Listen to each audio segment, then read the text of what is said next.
Знаете ли защо бананите нямат семки? Защото са клонинги. Всичките до един. А каква е мрачната история на банановото клане? И наистина ли най-продаваният плод на света излъчва радиация и експлозивен газ? И най-страшното, знаете ли, че бананът изчезва? Всичко това и още много ви очаква в новата класация на IDBG 11 мрачни тайни на бананите. Номер 10. Ядем клонинги. Замисляли ли сте се някога, че бананите са плодове, а нямат семки, че като ги обелиш, вътре няма нито едно малко семенце или костилка, а само тази доста вкусна бежовка каша. Това е много странно. Плодовете по принцип имат една единствена работа – да се размножават. Как? Като пръскат семките си по земята или като примамват животни да ядат тези семки и после да ги изакват на километри от дървото. А бананът? Истината е, че бананите, които ядем днес, т.е. сортът Кавендиш, не могат да се размножават сами. Да, те са безплодни и за да се размножават, се клонират. Не сами, естествено. Фермерите отрязват част от коренището на дадено растение и го засаждат отново. Един вид копи-пейст, но в природата. Това означава, че всички банани от Еквадор до борсата в Илианци са генетично идентични. Те са буквално братя-близнаци. Тоест, от генетична гледна точка, до сега в живота си изял единствен банан хиляди пъти. Но големият въпрос е: защо? Кому е нужно това? Причината е една от най-типичните човешки черти, която от хилядолетия движи прогреса и науката. Мързелът. Някога бананите са били пълни с семки. Едрички, твърди, неудобни. Точно обратното на това, което иска съвременният човек, който предпочита плодове, които може да яде лесно и мързеливо. Затова хората постепенно култивирали мутантни растения, при които семките били недоразвити. Тези растения били по-меки, по-вкусни, по-лесни за ядене. И колкото повече хората ги размножавали чрез резници, вместо с семена, толкова повече безсемковият банан се превърнал в стандарт. Звучи удобно, нали? Определено. Но има огромен проблем. Когато нещо е клонирано, то не минава през еволюция. Няма шанс за естествен подбор, няма разнообразие, което да носи различни полезни мутации. Една популация от клонинги е като армия от войници. Всички с абсолютно еднаква броня, но и с абсолютно еднакви слабости. Ако природата удари на правилното място, всички падат. Вече се е случвало, а може би пак ще се случи съвсем скоро. Но за това след малко. Първо да видим какво значи номер 9 – Бананова република. Едно време, когато чуех фразата Бананова република, си представях някакъв тропически плаж с банани по палмите, с хора, които се излежават, пият кокоси, берат си банани и си хапват по цял ден. Ясно ви е, че истинският смисъл за този израз е всичко друго, но не и плажна идилия. Бананова република е термин, породен от пари и от една корпорация, която по едно време е имала повече власт от цели държави. Запознайте се с United Fruit Company. На пръв поглед звучат като фирма, която продава бебешки пюрета, но в действителност през 20 век това е корпорация, чието влияние се простирало от Карибите до Вашингтон. United Fruit притежавала плантации, железопътни линии, пристанища, фабрики за лед, дори цели селища. На места компанията управлявала повече инфраструктура от самата държава. И ето къде започва истинския абсурд. Ако някое местно правителство решало да защити работниците си, да вдигне данъците или, не дай си Боже, да санкционира корпорацията, United Fruit можела просто да вдигнат слушалката, да звъннат във Вашингтон и готово. Какъв бил резултатът? Сещате се. Политически натиск, дипломатически заплахи, икономически санкции, а понякога дори много удобни смени на правителства. Така в Гватемала, Хондурас, Коста Рика и още няколко страни се появява понятието Бананова република. Държава, която на теория е независима, но на практика икономиката й е толкова силно завързана за банановите корпорации, че това си е де-факто колония. Правителства, медии, армията дори, всичко се движило по интереса на банана. Най-гадното е, че United Fruit не само контролирала политиката и парите, ами и живота на местните хора. Компанията имала собствени магазини, собствени болници, собствени училища, дори собствена валута за плащане на заплати, която валута можела да се ползва само в техните си магазини. Те били държава в държавата. Плащат и с техни пари, които можеш да харчиш в техните магазини, така парите остават в компанията. United Fruit днес вече не съществува, но има наследници, които всички познаваме. Чикита, Доле или Дол и Дел Монте. Те все още са гиганти, които определят цената, сортовете и начините, по които бананите се отглеждат в половината свят. Най-тъмната част е, че това влияние не е останало в миналото. И в следващата глава ще ви разкажа какво се случва, когато работниците решат да се изправят срещу мултимилиардна компания. Номер 8. Банановото клане. Ако в предишната глава банановите компании ви се сториха като свръхмощни, безскрупулни, огромни машини за правене на пари, сега ще видим какво се случва, когато работниците се изправят срещу един такъв гигант, който няма никакви скрупули. Това вече не е политика, това е кръв с аромат на банани. Трагедията, която следва, звучи като измислица, но е напълно реална и една от най-тъмните страници в историята на Латинска Америка. Годината е 1928, а мястото град Чинита в Колумбия. Работниците на United Fruit стачкуват, а исканията им са революционни. Един почивен ден седмично, защото до тогава не са имали никакви, нормални условия на работа, малко по-безопасни и заплащане в истински пари, а не в жетони, които могат да харчат само в магазините на компанията. Но да поискаш нормални човешки права по това време, това граничи с престъпление, с безумство. United Fruit естествено започнали да настояват, че стачката е комунистическа заплаха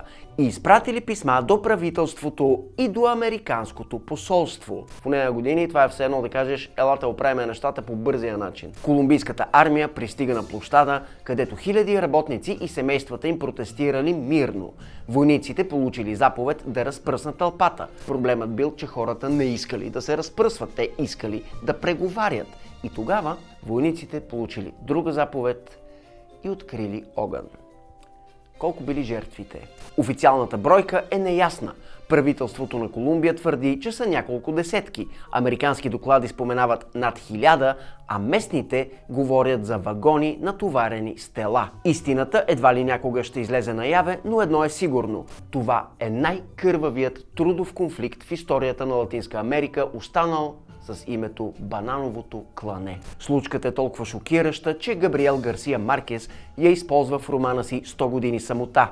И до днес в Латинска Америка хората знаят, когато една компания има твърде много власт, животът на обикновения човек става евтин. Но подобни модели на алчност и тотален непокизъм от страна на компаниите не унищожава само живота на хората, унищожава и планетата.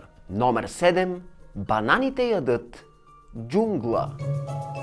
След като видяхме как бананите могат да диктуват политика и да създават истински трагедии, нека видим и другата страна на монетата, какво правят за природата. Да, бананите могат да променят цялата планета и не към добро. Да започнем нещо с много просто. Банановите плантации не са ферми, те са монокултурни мегаполиси, стотици квадратни километри, засадени с един и същи клониран сорт.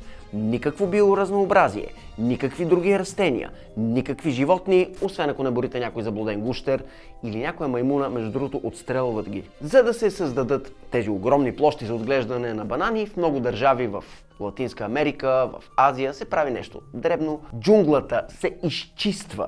Буквално. Хиляди хектари тропическа гора се изгарят, изсичат и изравняват, за да се засади плод, който всички искаме да е без семки, жълт, евтин и да озрява точно докато стигне до супермаркета. И тук започва екологичната лудост. Без дървета почвата става нестабилна, без корени идват свлачищата, без сянка екосистемата умира, а без разнообразие настъпва истински рай за вредителите и болестите. Но ние, човечеството, имаме решение и на този проблем – пестициди.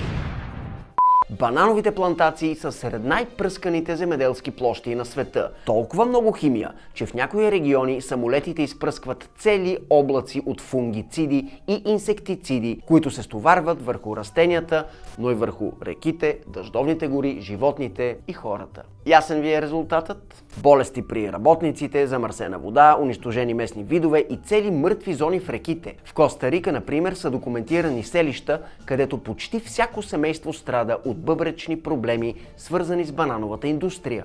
Но защо е нужно толкова много пръскане? Защото когато една ферма е изградена изцяло от клонинги, тя е рай за паразити и болести. Една единствена болест и цялата плантация заминава. И това вече се е случвало. Преди сорта Кавендиш имало друг звезден банан. По-голям, по-сладък, по-вкусен. Той бил толкова добър, че хората го наричали бананът на бананите. И точно този уникален сорт бил напълно унищожен от една болест. Представям ви номер 6. Грос Мишел. Защо бомбоните с вкус на банан нямат съвсем вкус на банан? Всъщност имат. Бананът няма вкус на банан.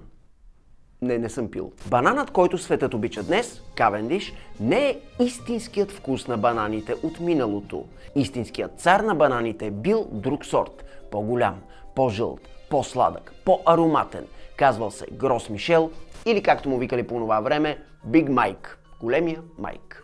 Грос Мишел бил толкова вкусен и толкова лесен за транспортиране, че 99% от всички банани през 50-те години били точно от този сорт. Кората му била по-дебела, по-здрава, почти невъзможна за намачкване. Представете си банан, който издържа на океанско пътуване в дървени каси, без климатик и без хладилници. Но най-известното твърдение около него е, че вкусът на банановите бомбони и банановия сладолед всъщност е вкуса на Грос Мишел, не на Кавендиш. Може би е вярно. Ароматът, който използват производителите на бомбони, се нарича изоамил ацетат и е много близък до естествения аромат на стария сорт. Затова днес много хора казват, защо бомбоните са на вкус като фалшив банан, а истината е може би обратната. Бомбоните запазили истинския вкус на Грос Мишел, а Кавендиш е с вкуса на фалшивия банан. Сега, това твърдение не е на 100% доказано. Няма архив от 37-ма с надпис "Аромат за бомбони", направен от Грос Мишел. По-скоро е логична хипотеза. Но, най-важното, какво станало с банана на бананите? Ето я трагедията. Грос Мишел изчезва напълно. Почти. Не защото хората спират да го харесват, а заради болест, която се разпространява като пожар в плантациите. Гъбичка, която унищожава корените и цялата плантация за броени седмици. Болестта става толкова глобална, че до края на 50-те години най-вкусният банан на планетата е почти напълно унищожен. United Fruit и други корпорации не успяват да го спасят, защото точно както при Кавендиш днес, всички растения били клонинги. Болестта удря едно растение и автоматично удря всички останали. И така, светът се прехвърлил на Кавендиш. Не защото е по-добър, не защото е по-вкусен, а защото бил по-устойчив. Но не е онзи банан, който всички хора обожавали и който може би са яли нашите баби и дядовци. Те да знам. Лошото е, че историята на Грос Мишел може би ще се повтори. Но преди това, номер 5. Откъде се взеха?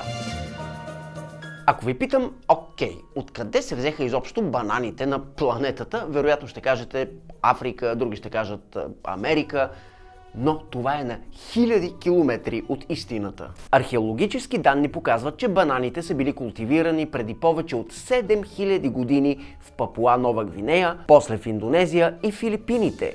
Обаче, тогавашните банани, досещате се, нямали нищо общо с това, което ядем днес. Те били много по-малки, били с много твърди като чакъл семки и изобщо не били толкова инфлуенсърски. Хората обаче забелязали нещо любопитно. Когато два диви вида, Муса акумината и Муса балбисиана, се кръстосат естествено, понякога се получавали плодове с по-малко семки, по-меки, по-сладки. И ето го първия момент, в който човечеството си казало: това много ми харесва. И започнали да размножават тези растения чрез резници. Да, първите безсемкови банани не са изобретение на съвременния човек, те са още в дълбоката древност. Обаче, замислили ли сте се, защо банана се казва банан? В смисъл, това име дори е малко смешно.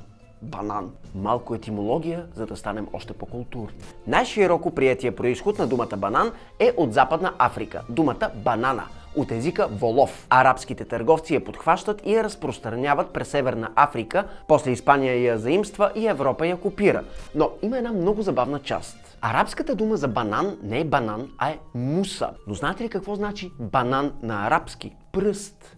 Понеже връзката банани изглежда като ръка, арабите започват да правят игра на думи между африканската дума банана и своята дума банан. Това създава мита, че бананът всъщност значи пръст, който късаш от палмата. Това обаче е мит. Както ви казах, думата е муса или мауса, което значи лек и мек. Да, арабите кръстили плода не заради формата му на пръст, а заради това, че бил много мек и лек за късане. И след тази кратка история на банана, се чудите защо Ивайло ме занимава с това. Искаме мрачни тайни. Спокойно, това беше само въведение към следващата глава. Номер 4. Бананово робство. Казах, че е въведение към тази глава, защото арабите всъщност правят банана популярен за португалците и испанците, които го пренасят в новия свят. А какво правят те най-добре в новия свят? Роби. Когато говорим за робство, повечето хора си представят какао, захар или памук, но малцина знаят, че бананът, този евтин, жълт и на пръв поглед невинен плод, е бил част от една от най-дългите и последователни форми на робски труд в историята, много преди появата на United Fruit Company. Още през 16 век, когато португалците и испанците пренасят банана в новия свят, той идва в комплект с нещо друго. Африкански роби. Именно те били първите хора, които обработвали банановите плантации на Карибите. Докато бананът се адаптирал към новия климат, робският труд вече си бил част от местната икономика. Да, бананът стъпва в Америка върху гърба на робите. Но следва официалното премахване на робството, което не променило почти нищо. Просто формата на робство се променила. Появило се дълговото робство. Система, при която работниците биват примамвани с обещания за заплати, а после задължавани да плащат за храна, транспорт, инструменти, купени от фирмата. Дългът им растял, заплатите им намалявали, а свободата оставала илюзия. На теория това били наемни работници, на практика с невидими вериги. И в края на 19 и началото на 20 век се появяват кулитата. Това са договорни работници чак от Китай, Индия, дори Япония, които били извозвани до плантациите с дълги договори, високи такси и нулев шанс да се върнат у дома. Уж не било робство, обаче безопасни условия на труд?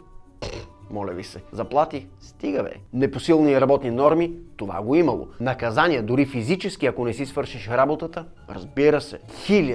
Хиляди, не е ясно точно колко хиляди работници загубили живота си някъде сред банановите полета. В някои страни, като Ямайка и Тринидад, се използвали и канаките, коренното население от Тихия океан, което било наемано чрез отвличане и измама. Да, бананите убивали хора, но сега нека да си зададем един друг въпрос, който доста ни касае. Номер 3. Опасни ли са бананите? След всички тия истории за робство, колонии, кървави стачки, човек поне си казва, слава богу, поне банана е безопасен, нали? Да, бананът изглежда готино, жълт, сладък, вкусен, обаче зад този примамлив външен вид се крият две абсурдни опасности – отровен паяк и експлозивен газ. Да започнем с паяците. Честито на тези, които имат арахнофобия. Ако някой плод заслужава да има собствен хорър филм, това е бананът. И причината е един от най-опасните видове паяци на планетата – бразилският странстващ паяк, който обича да се крие къде? В банановите листа. Той е агресивен, бърз, отровен и на теория отровата му може да убие човек или да предизвика определен тип подуване в един конкретен орган при мъжете, което подуване е много болезнено и трае с часове. И да, токсинът на въпросния странстващ паяк се използва в медикаменти, които са против еректилна дисфункция. И спокойно, случаите, в които такъв паяк стига до Европа, са малко, но ги има. В Великобритания и Германия няколко супермаркета са били евакуирани, защото в каса с банани е открит малък пътник без билет. Понякога бананите не идват 100% веган. Втората опасност не е животно, а газ. Бананите естествено произвеждат етилен, хормон на озряването, който казва на плода «Хайде ставай, сладък и жълт». Но когато този газ се натрупа в затворено пространство, се случват странни неща. Етиленът е на практика взривоопасен, ако концентрацията е достатъчно висока. Затова складовете по света имат табели. Пушенето забранено. Не заради белодробните проблеми на работниците, а заради потенциалната опасност от... Имало е такива случаи в хранилища за банани, където вентилацията била скапана. Още по-странното е, че бананите могат да убият другите плодове без да ги докосват. Ако сложите банани до ябълки, домат или авокадо, те се развалят за нула време, защото етиленът, който изпускат бананите, ускорява стареенето. Забелязвали ли сте такова нещо? Аз съм го забелязвал, като ставя банан в купа с плодове вкъщи. Плодовете, които са директно до банана, много бързо се спаружват. Да бе, банана е много странно нещо. Паяци, токсини, експлозивен газ, остава и да са радиоактивни. Номер 2. Бананите са радиоактивни. Няма шега, няма измама. Наистина са радиоактивни, но няма проблем. Факт е, че бананите съдържат една специална съставка – калий 40. Естествен радиоактивен изотоп, който се среща във всички живи организми, но при бананите е повечко. Преди да си изхвърлите купата с плодове, важно уточнение, бананите са радиоактивни, но безопасни. Количеството радиация в един банан е толкова ниско, че учените дори имат термин бананов еквивалент. Един банан е равен на около 0,1 микросиверта, което е по-малко от излитане със самолет, по-малко от да се печеш на плажа и доста по-малко от това да пиеш урановата вода в Пловдивско. Шегувам се. До някъде. Но забавното е, че бананите могат да задействат детектори за радиация по летища и пристанища. Не защото са опасни, а защото детекторите са прекалено чувствителни. Така понякога митничарите получават сигнал за радиация, отварят контейнера и откриват 20 тона банани. А защо точно бананите съдържат повече калий 40? Защото банановите растения са като фитнес маняци. Изяждат калия от почвата, за да поддържат правилното озряване, сладостта и текстурата. Калият е жизнено важен за плодове и хора, но една много мъничка част от него е радиоактивен изотоп. Така бананът се оказва малка жълта ядрена станцийка в кухнята. Но спокойно, калият е важен за сърцето, за мускулите, за костите, той е един изключително полезен елемент. И за да получиш свръхдоза радиация от банани, трябва да изядеш няколко милиона за един час. Няма как да стане. Но истинската опасност при бананите не е, че излъчват радиация, а че може да изчезнат. Номер 1. С Богом Кавендиш. Може би завинаги. Ако мислите, че историята с Грос Мишел е тъжна приказка от миналото, бъркате. Същият сценарий вече се случва отново. Същата слабост, същият враг, само че сортът е друг. Днес ние всички, буквално цялата планета, сме зависими от един единствен банан, от Кавендиш. И той е изправен пред най-голямата заплаха за съществуването му, която учените не знаят дали могат да преборят. Запознайте се с TR4, по-известен като панамска болест, четвърти щам. Звучи просто, но този приятел е всъщност една от най-опасните растителни болести, регистрирани някога. Това е гъбичка, която атакува корените на банановото растение. Не листата, не плода, корените, там където нямаш какво да отрежеш и да махнеш. Банана без корени не може да пие вода. Най-лошото – няма лек, няма пестицид, няма антидот. Попаднали в почвата, TR4 остава там десетилетия, дори след като изсечеш всички растения. Представете си, че е човешки вирус, който не ни заразява нас, а заразява почвата под краката ни и така влиза в телата. TR4 първо удари Югоизточна Азия, после Австралия, после Близкия изток, после Африка и през последните години достигна Латинска Америка, мястото, откъдето идват почти всички банани, дори в нашите български магазини. Ето какъв е големия проблем.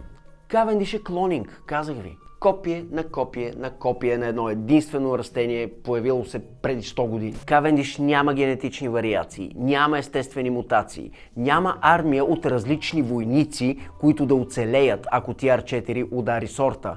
Точно така умря Грос Мишел. Същата гъбичка, просто различен щам. Малко не ви ли напомня историята на Интерстелър и та чума по всички растения? Днес учените буквално се надпреварват с времето, кръстосват сортове, опитват ГМО варианти, търсят диви банани, които да имат имунитет, но природата не чака и не прави компромиси. А светът изяжда повече банани от всякога. И това е голямата ирония. Бананът е най-продаваният плод на планетата, но бъдещето му може би е безплодно. Милиони хора зависят от него, фермери, страни износители, цели икономически вериги. Ако Кавендиш падне, бананът ще стане като диня през зимата. Скъпо и зверски луксозно. Да, големият въпрос по-скоро не е дали ще изчезне Кавендиш, а кога.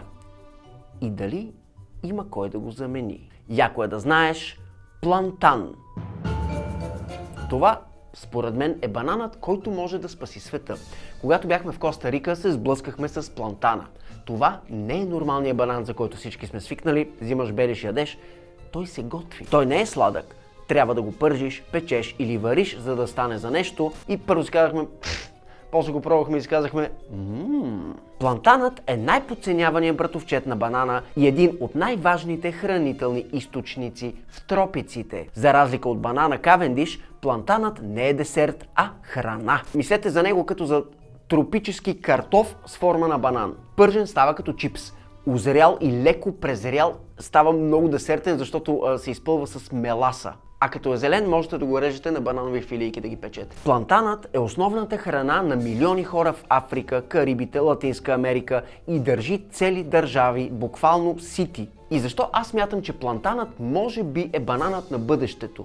Докато Кавендиш е сорт клонинг, който чака една болест да го изтрие от лицето на земята, плантаните имат десетки разновидности. Много по-голямо генетично разнообразие, много по-висока устойчивост към панамска болест. Някои сортове дори почти не се влияят от нея. Да, докато ние на запад ядем един единствен сорт банани, по тропиците ядат толкова много по-различни, готвят си ги, пържат си, какво ли не ги правят и са зверски вкусни. Особено карамелизирано е. Дали плантанът е бъдещето на бананите? Дали нашите деца и внуци няма да са принудени да ядат плантан вместо Кавендиш? Не знаем, но знаем едно. Ако историята на банана ни научи на нещо, то е, че нищо не е вечно. Нищо не е сигурно. Единственото сигурно е, че научихте нови неща от тази класация и за това ви призовавам, ако сте стигнали до финала, да се абонирате и да напишете долу хаштаг плантан. Надявам се, че видеото ви е харесало. Аз съм Ивайло, ние сме IDBG, Алекс монтира и не забравяйте, яко е да знаеш, тъпо е да си тъп.